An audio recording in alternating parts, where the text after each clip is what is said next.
जादू तू कर गई लू।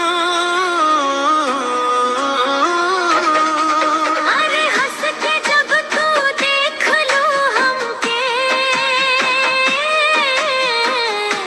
सच कहता नी हम तो मर गए लो।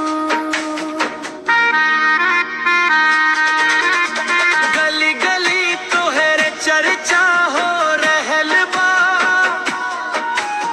दिल में एगो सपना पाल रहल बा। तोहरा बिना अब मन ना लागे,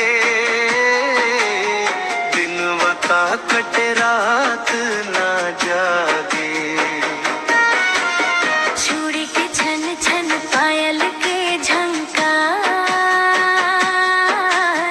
तोहरे पीछे घूमे दिलवा बेकरार।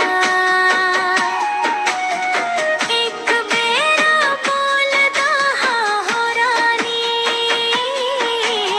तोहरे नाम कर दी जिंदगी हमार।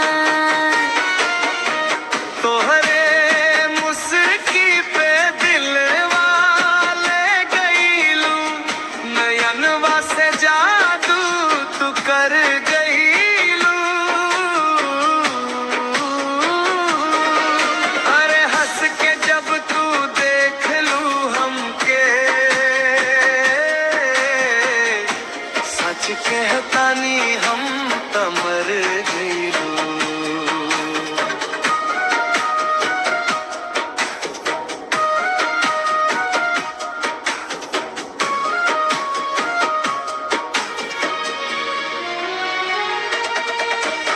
सांझ पड़े जब चांद निकले अंगना, तोहर याद आवे बार बार सजना। मोबाइल में फोटो तोहार देखी, मनवा काहे जाब प्यार कर ली।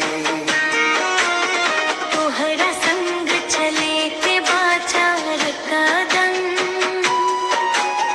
बाकी दुनिया पे न चाही कसम।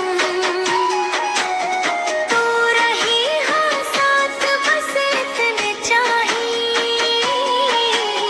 तोहरे बिना हम कुछ ना चाही।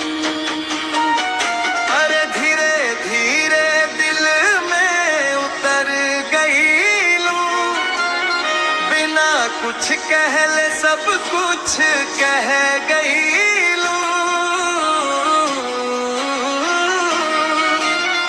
अब त तोहरे नाम बाई धड़कन, तू ही बन गईलू हमार जी।